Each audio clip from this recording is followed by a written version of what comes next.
Hello and welcome to History Through Question. Today's topic is GIC History Lecture Last Year's Questions. Today's question जो है 71 से start करेंगे हम. Who among the following was associated as a disciple of Mahavir Jain? कौन related है? Okay, तो the correct answer is Mahakali Koshala जो है वो रिलेटेड है इनसे. तो महाकाली कोशाला एक जैन प्राकृत सोर्स जो है दैट इज कोशाला मनखालीपुत्रा और मंथलीपुत्रा कोशाला, तो वो उनके बारे में बताया गया है कि was an aesthetic teacher of the ancient India और साथ ही साथ वो कंटेम्पररी थे सिद्धार्था गौतमा के भी.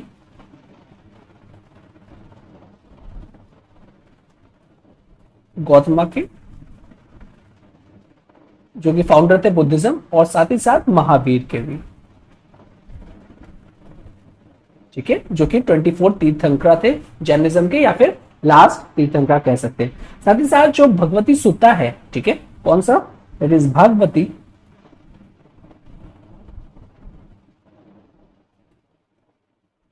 स्टेट सेट जो कोशाला है बिकेम महावीर के डिसाइपल हो गए थे आफ्टर 3 years. बेसिकली जब उन्होंने स्टार्ट किया था महावीर ने अपनी एसेटिज्म और उनके साथ ट्रेवल किया था फिर उन्होंने नेक्स्ट 6 year. तो करेक्ट आंसर इज ए हो जाएगा. Next 72 after which what Tipu Sultan of Mysore was force to become a tributary state. Pretty simple question. ठीक है, तो कौन सा आंसर होगा? देखो फर्स्ट 3 मैसूर वॉर तक तो बेसिकली उनके बीच में स्ट्रगल ही चलता रहा. आफ्टर बेसिक और जो फोर्थ था उसी के बाद जो दैट इज मैसूर था वो एक ट्रिब्यूटरी स्टेट बना. That is the fourth Anglo Mysore war. तो फोर्थ एंग्लो मैसूर वॉर क्या है? तो एक कॉन्फ्लिक्ट है बेसिकली साउथ इंडिया किसके बीच में? किंगडम ऑफ मैसूर और against the east India company और हैदराबाद डेक्कन इन दी. कब होता है? 1798 से लेकर इसका जो टाइम पीरियड है और 99. तो एक तरीके का इसको फाइनल कॉन्फ्लिक्ट कहते हैं और 4 एंग्लो मैसूर वॉर्स कहते हैं बिकॉज अर्लियर 3 वॉर्स हो चुके हैं. ठीक है, ऑलरेडी आपने पढ़ा होगा हिस्ट्री में. सो जो ब्रिटिश थे उन्होंने कैप्चर किया था कैपिटल ऑफ मैसूर. साथ ही साथ जो टीपू सुल्तान जो रूलर थे बेसिकली उनको इसमें और उनकी डेथ हो गई थी, उनको मार दिया गया था इस बैटल में. साथ ही साथ जो ब्रिटेन थे उन्होंने इनडायरेक्ट कंट्रोल ले लिया था मैसूर का. साथ ही साथ रिस्टोर करी थी Wodeyar dynasty. Restore Wodeyar dynasty किसको? To the Mysore throne. ठीक है, और साथ ही साथ ब्रिटिश कमिश्नर जो थे वहां पे भी आए थे उनको एडवाइस देने के लिए on all issues.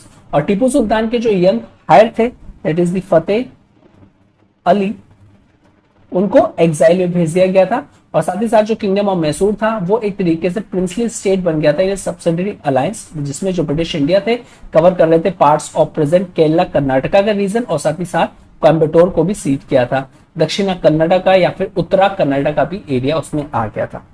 73 in which of the following Upanishad a king of Kaikeya Janapada was a philosopher. तो यहाँ पे आपको बताना है. तो द करेक्ट आंसर इज यहाँ पे है that is the Ashwapati D. Okay, so later Vedic age अगर हम देखें तो कैके किंगडम था. It was situated on the bank of the river Beas जो कि east of the Gandhara kingdom था. और किंग विश्वापति जो थे इट वाज रूल्ड के क्या और जब जनक थे was the king of Videha. Okay, तो is a pretty simple question. इस तरीके की जो इंफॉर्मेशन है वो आपको सिंपली जनपदा जब आप पढ़ेंगे वहां से मिल जाएगी. 74 who was the first women president of the Indian national Congress. तो यहाँ पे फर्स्ट प्रेसिडेंट के बारे में आपको बताना है. ठीक है, तो जो correct answer is see Annie Besant. ठीक है, तो 1917 में कैलकाटा का जो सेशन हुआ था वहां पे प्रेसिडेंट एनी बेसेंट जो थी वो first women president of Congress बनी थी. उसके बाद 1925 में ये उससे सिमिलर इंफॉर्मेशन है दैट इज जो कानपुर सेशन हुआ था वहां पे जो सरोजनी नायडू थी वो फर्स्ट इंडियन वुमेन प्रेसिडेंट बनी थी. ओके, सो ये दोनों डिफरेंस है. फर्स्ट वुमेन प्रेसिडेंट वो इनी बेसेंट हो जाएंगे और फर्स्ट इंडियन वुमेन प्रेसिडेंट वो हो जाएंगी that is Sarojini Naidu. Next 75 question who among the following emperors was called the Qalandar. अब कलंदर किनको कहते हैं? ठीक है, तो here the correct answer is A Babur. इनको क्यों कहते थे? बेसिकली इनको कलंदर इसलिए कहा जाता था it is because of its honesty. और आप पढ़ेंगे तो आपको डिफरेंट डिफरेंट तरीके से पता चलेगा कि क्यों इनको कलंदर कहते हैं. और कलंदर या फिर जो कलंदर मीन्स था तो उसका एक ये भी मीन्स होता था कि एक ऑल्टरनेट मीन्स जो that is the free man जिसकी लॉट ऑफ स्पिरिचुअल वैल्यूज होती थी. ओके, और अगर हम देखें फर्स्ट बैटल ऑफ पानीपत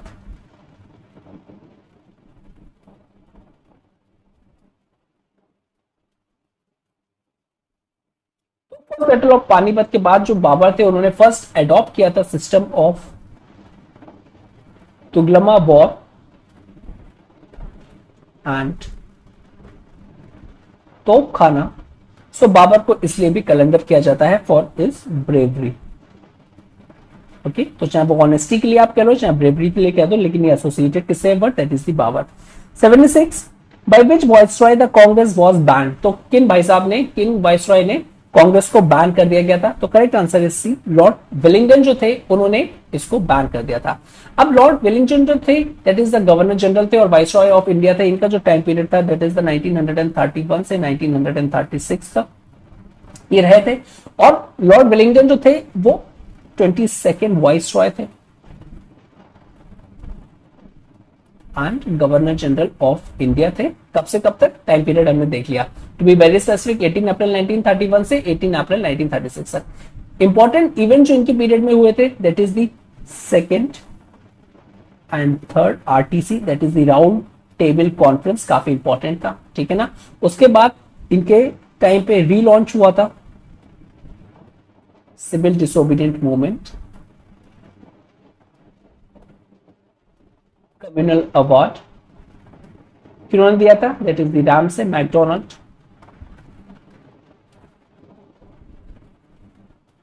और ये आया था 1932 में। पूना पैक्ट भी आया था। अब ये जो पूना पैक्ट आया था 1932 में ये भी आया था। और गवर्नमेंट ऑफ इंडिया एक्ट 1935 में ये भी आया था। और साथ ही साथ last but not the least that is the separation of Burma from India. तो ये सारी चीजें इनके टाइम पीरियड में हुई थी, दैट इज वाई ये काफी इंपॉर्टेंट है। और साथ ही साथ बैनिंग ऑफ द कांग्रेस जो था वो भी हुआ था, ठीक है। अब ये हुआ कब था बैनिंग ऑफ कांग्रेस? तो सेकंड फेज जो सिविल डिसोबीडियंट मूवमेंट का स्टार्ट हुआ था वहां पे काफी ज्यादा बेसिकली पॉलिटिकल टर्मोइल हो गया था जो काफी ज्यादा वर्सन हो गया था और जनरल डिस्टर्बेंस देखने को मिलता है बंगाल में, ठीक है। साथ ही साथ यूनाइटेड प्रोविंस में एंड पंजाब में तो वाइसरॉय जो थे उन्होंने नंबर ऑफ ऑर्डिनेंस इशू किया था और वर्चुअली इंपोज कर दिया था सिंपली जो भी ऑर्गेनाइजेशन है इस तरीके की, और सिंपली एक सिविल मार्शल लॉ लगा दिया था। तो इस तरीके से आप इसको कंसिडर कर सकते हो। तो कांग्रेस और जो अदर पॉलिटिकल पार्टीज थी उनको इलीगल डिक्लेयर कर दिया था और साथ ही साथ उनके जो ऑफिसर्स और जो फंड तो पार्टीज थे वो भी सीज कर दिया था। तो नेक्स्ट क्वेश्चन है दैट इज द 77 क्वेश्चन। तो यहाँ पे बताना है आपको, who among the following pass the Calcutta corporation act in 1899।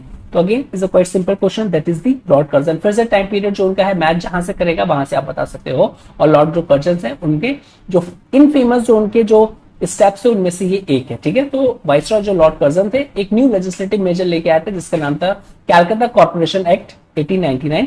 अब इसके थ्रू क्या कर रहे थे वो बेसिकली स्ट्रेंथ करना चाहते थे इलेक्टेड मेंबर जो स्ट्रेंथ थी उसको रिड्यूस किया जाएगा इसके बाद इस कॉर्पोरेशन एक्ट के थ्रू, और जो ऑफिशियल मेंबर्स थे उनको इंक्रीज किया जाएगा। ओके, साथ ही साथ जो कर्जन थे उन्होंने काफी रिप्रेजेंटेशन भी दिया था बेसिकली इंग्लिश पीपल को एज अगेंस्ट द इंडियंस, जो कि कैलकाटा कॉर्पोरेशन एक्ट में आया था। And this was a strong resentment था of the Indian members against the Curzon anti people's measures. Okay, तो लॉर्ड कर्जन जो है उनसे रिलेटेड है। 78 Chola Gangam pond was constructed by. अब ये जो चोला गंगम पॉन्ड है ये किसने कंस्ट्रक्ट किया था? ठीक है, तो यहाँ पे जो करेक्ट आंसर है that is the B, Rajendra first. इन्होंने काफी ज्यादा बेसिकली जो कहें अगर हम तो काफी चीजें की थी, ठीक है। तो अगर हम कहें तो राजेंद्र चोला जो फर्स्ट थे, साथ ही साथ उन्होंने एक गंगई कोंड चोलापुरम भी स्टैब्लिश किया था, न्यू सिटी, ठीक है ना, दैट इज द गंगई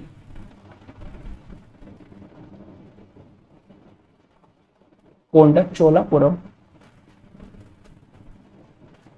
जो कि उन्होंने किया था 1023 कॉमन एरा में।